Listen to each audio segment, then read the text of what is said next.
Hi, it's Will from Gather. Today we're talking about our new release, which is people profiles. First up, let's talk about what the problem is with the current configuration. So we currently have lots of projects, we have lots and lots of people. So as Gather's grown and become more popular, we start to see lots and lots of labor suppliers, names, even fatigue references, and we've got huge lists. That's fine, but we want to do a little bit more with people now. We want to be able to enhance that profile and make them objects, not just drop downs in a table. So let's go to our staging environment and have a look at that. So we've got our own dedicated people section now.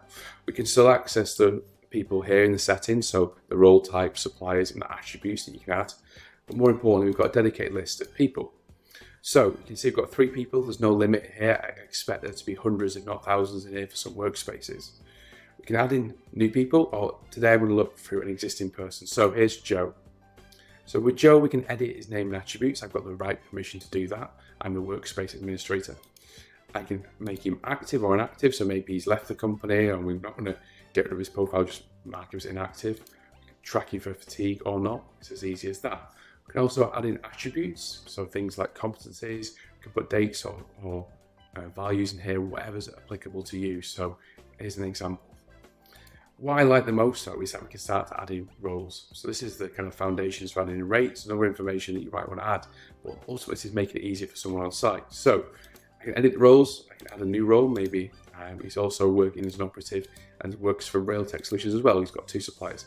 We can see here there's a clash, so any clashes we will obviously remove, and we can start to see that works across multiple fields at any one time. We can make it project specific if you want to do that. So on this project, you can only have that role, which is quite useful, especially if you've got specific rates and things like that on certain schemes. So I'll save that, and then we can start to see got those roles available. We can look at those that are archived and unarchived, so we can start to build up that profile and how it changes over time. So list of people, unlimited here. You can search, you can filter by status, all the good stuff.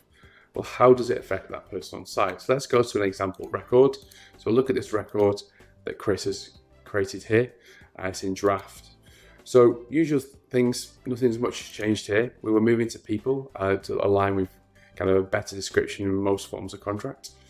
You can see here Georgia's already in. We've got the times and all the things that go with it. To add someone new, well, I can add Phoebe, operative, and starts to work out.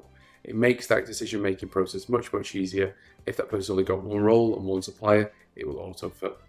That works its way all the way through to allocation, as you can imagine, where we can start to allocate people's time against activities and very clearly mark the profile with that ID as well. So have a look. It will roll out over the next few weeks. Have a look at the people section and start adding the profiles and see what you think. Thank you.